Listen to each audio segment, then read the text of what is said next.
Told you that we are going to hear a testimony tonight, right? So it is my privilege to be able to introduce the gal that's going to be talking to you tonight.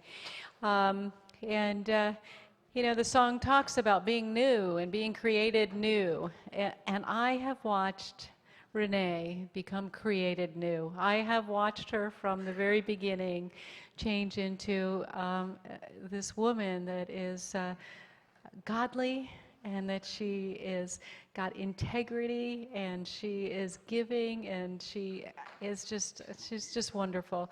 And I get to serve with her and celebrate recovery. I get to walk alongside of her and be her sister in Christ, and I couldn't be any more tickled to have her come up front and talk to you guys. So would you give Renee a warm welcome?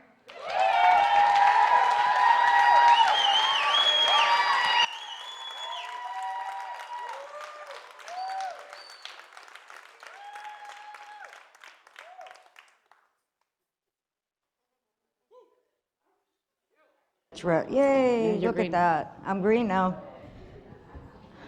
Oh, here we go.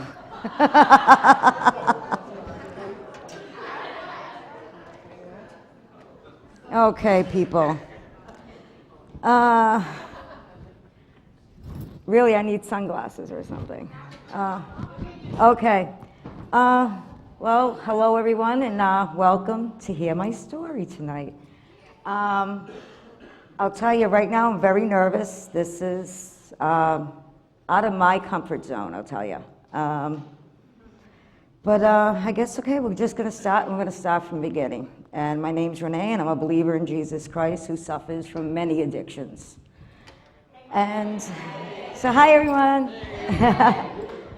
And I guess the only place to start a story is from the beginning. So my story starts back in a small town in Massachusetts that was called Revere. And I was born in 1958, and I had 3 brothers and 1 sister. I grew up in a middle-class neighborhood,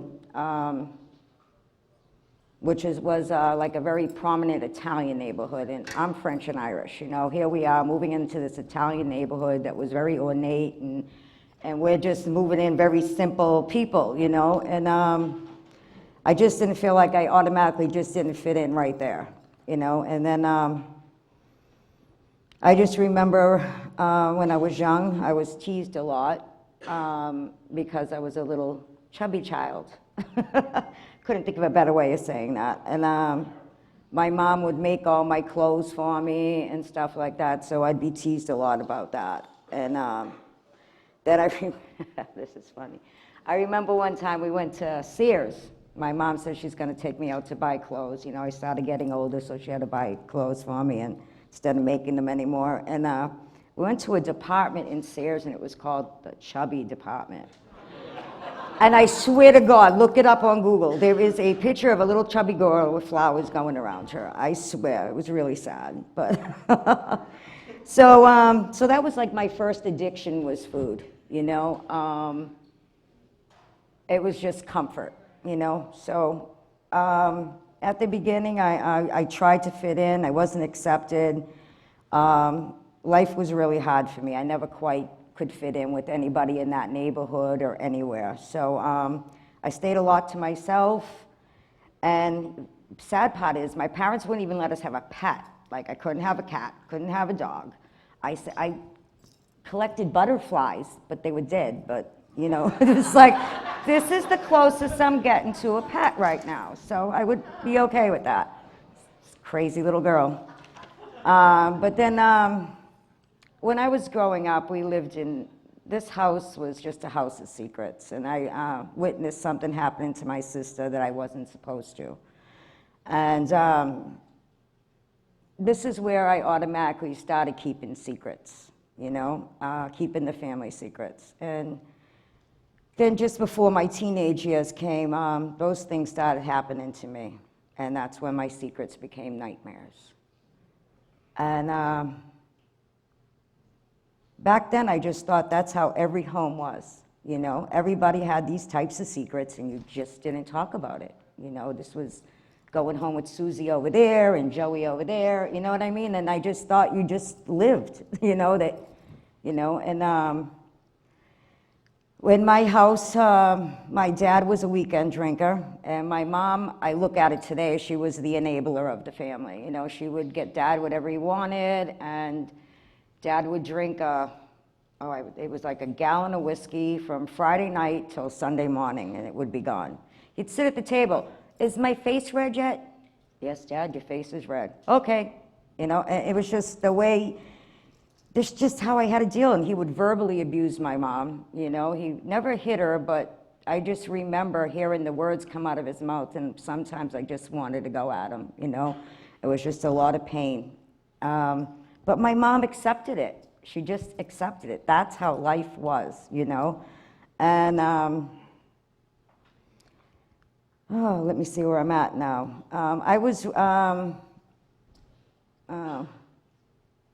Then, you know, as things went on, my first time I ever drank alcohol, I mixed a lot of types of, I went to my parents' liquor cabinet and I mixed a lot of alcohol together. And I decided to go on the side of the house and drink this. So I hated the taste, but I loved the warming effect of it. It was like arms wrapping around me with no one there. It was really comforting to me in my heart, you know. It filled me with something. You know, I was raised, I say, hypocritically Catholic, because I got baptized, I received communion, I received confirmation, and I went to church on Sundays, just because that's what my mom's mom told her to do. You know, that's just what you did. There was never anything like I have today, like with people like this in my life. I never did this. This wasn't new. But it's like there were things, we know the things that were happening behind closed doors, and here I am going to church, and we got to put the little veils on our heads with our bobby pins, and here we go, thinking everything's okay. You know, it's just like the big secret, making believe everything was all well. So growing up, I didn't quite, like I said, didn't quite fit in with the kids due to my warped sense of upbringing, I do say. But me and my siblings, we didn't get along very well. I had the three brothers. My youngest brother, he was a dealer in the city I lived in, and he hung around on like Broadway, Revere, and I chose to hang on Revere Beach with like the car thieves and the bikers. So our lifestyles were totally different from each other. And later on, my brother, my middle brother, he passed away from alcoholism. And the other brother I choose not to talk about, so just take it from there. And this is when I, you know, hanging on the beach, I hung around with a lot of car thieves, and just from my upbringing and where I was and everything, it's like I became a promiscuous woman child. It's the only way I can define that, you know. I was still a child, but I felt like a woman, you know. I skipped school a lot. I skipped school to get high. I got thrown out of school for being high, and on and on. So eventually, when hanging down the beach, I finally met the boy of my dreams, and he just got out of jail for stealing cars. I was in love, you know. Wow. Doing this was very, A few months later, I found out I was pregnant. And I kept this secret for a while, and I eventually had to tell my mother, you know. And I just remember the morning that after I told her, I woke up to her calling doctors' offices and everything. And she made an appointment. In those days, you didn't have a choice. You know, your parents took care of it. And they made an appointment for me to have an abortion done. And I became totally empty after that. I think I went into like a type of postpartum depression. And after that, I started separating from friends and family, and so it was like I started taking the trains into Boston, because drinking age in those days was like 18. So I was, you know, a little big for my age, you know, and I could get away with passing for 18. So I take the trains into Boston, and I drink at the bars, and finally, I lost all my chubbiness when I hit the 9th grade, and men started paying attention to me. So I sort of, I used that, you know, and I never Let me go on here. So it was like a secret life I had between the city of where I lived, and then I'd go into Boston and become this whole other person. So it was sort of like this secret life that was going on. And nobody knew about it, like neither one of them knew each other, you know? And I could do this and be what I wanted. It was like my life, and nobody could take this away from me because it was mine. And after a while, the emptiness consumed me, and I had my first suicide attempt. And I was placed in a facility that dealt with these kind of things. And this just opened doors to another way of life for me. It was like I finally met the people that were just like me. You know, I understood these people. They understood me. I fit in perfect with them. This became a way of life for me for a while. You know, it was like suicide attempts, drinking, wanting to kill myself. This went on for a little bit. And at this time, I found out might be an alcoholic. But I sure wasn't. Didn't decide to stop anytime soon. I was just too young. I was having too much fun. You know, trying to commit suicide actually seemed like it was fun. You know, it was like I got attention. And I didn't know if I went too far, something could happen. It was very, the things I didn't know, you know, but I wanted to feel some sense of release somehow. So my life stayed in chaos for a few more years till I met my first husband, and his name was Michael Indorado. He was a musician, he was a dealer, and he drove a van, you know. So, and he was also 7 years older than me, you know, and that's just around the time I realized I never had a name. It was like I was either Margie's daughter, Larry's sister, Indorado's wife. It was like, who knows me as Rene? Nobody did. It was just somebody something, you know? And in a way, I liked that because I felt like I was needed. You know what I mean? It felt like I was popular. I fit in somewhere. I don't know, it was strange. But we had a son after 4 years. I mean, we had a son named Michael, and we stayed married for 4 years, and our relationship ended due to the abuse of drugs and alcohol, you know, and physical abuse to me. And after the divorce, I moved back in with my parents, and at this point, I was a full-blown alcoholic and an addict. And, but I had a full-time babysitter, you know, so I took full advantage of this freedom. I would end up with numerous PC arrests, you know, protective custody, very small town, so it was like, call her mother, she'll either pick her up or we'll drive her home, or, you know, you spend the night in the jail and you just leave the next morning. And then, you know, here I am being driven home by police cruisers, and my neighbors just accepted it. That's what happened in this neighborhood, you know. We had police officers up the street dealing. I mean, it was such a small town, this is what happened. There was a lot of illegal activity, and it was just very accepted. I'm sort of going all over the place, but.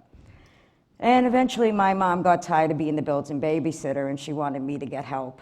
So I went to numerous detoxes just to make everybody else happy. So this went on for a few years. It was like I never learned to have a relationship with people. I knew how to manipulate any situation and had no conscience.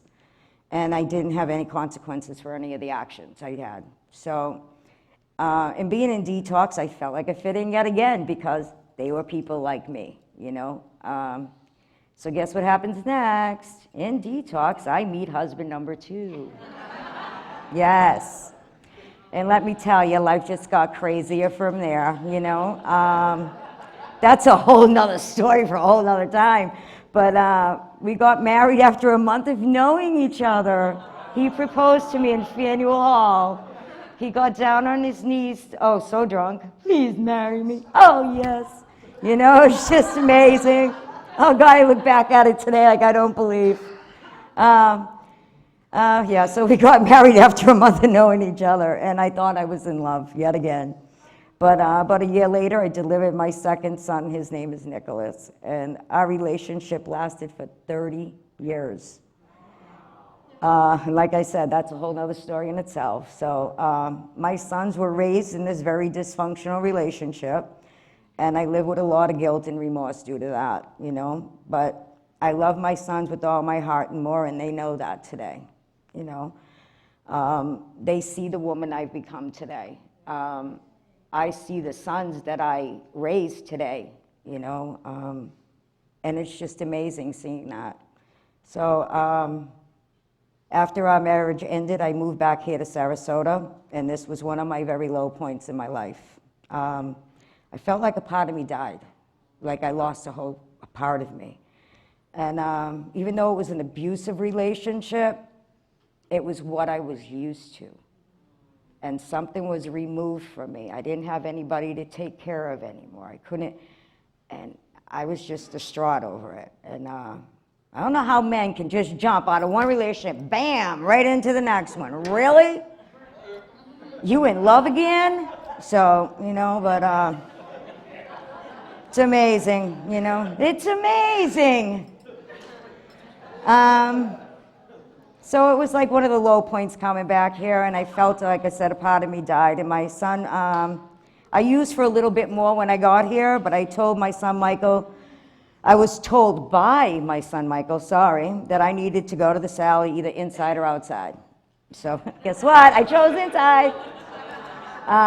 The first time I went through the Sally, I went through the Viper program. And guess what? I liked it so much I returned 4 years later for CRP. See? You know? Wow. This time it was for me. This time I chose to do this for myself. I was finally beat up enough to surrender. Just before I chose to go to the Sally this time, I stood by my front door, so high and drunk, with my keys in my hand, leaning against the wall, looking down at my poor dog, looking up at me, please. You know? And I was just leaning against the wall, knowing if I got in that car, I would be arrested. I knew it. I just knew. This one time, I was like, I can't do it. I just know I'm going to get busted. So I literally crawled back into my room and proceeded to finish the rest of the pills in the bottle and the bottle of alcohol I had. Then I prayed just not to wake up. You know, I prayed to die that night. But if I did, I'd do the Sally. Thank you, Jesus. Now, this time at the Sally, I found how to stay clean and sober. Wow. And that is with a strong belief in God, my sponsor, my relationships with the women who believed in me and saw things I couldn't see yet. I was encouraged by a true friend, Donna, which I wish she was here, but she's not, who truly inspired me to follow the path I am today with our Father. I chose to recommit myself to our Father, which I chose to get baptized at Harvest last year.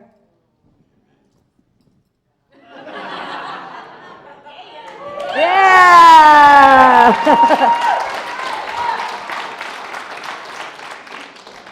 Wow. Wow. I don't know, it's like, wow. You know, I wish I had the picture from the Sally, really. Before my baptism journey with Christ I was like an unbloomed flower. I felt lost among a field of beauty, and my heart was still empty. Once I surrendered and gave it all to God, I felt a sense of peace and serenity. My fears and doubts had disappeared. As long as I do what I'm doing, I have to turn the page for this one, all will be well. You know, today I see blessings every day. I praise and worship today in church. I sing in church. Today I'm a leader in Purpose House, thanks to Kelly and Alan for believing in me. I have a commitment at the Sally on Saturday morning. I do this commitment with my sponsor, Susan, and my stepsister, Jamie. I have a commitment to celebrate recovery. I could never have done this without God. And right now I want to share Deuteronomy 31:8. This actually helped me do write this. So it was like, God is striding ahead of you. He's right there with you. He won't let you down. He won't leave you. Don't be intimidated. Don't worry. Thank you.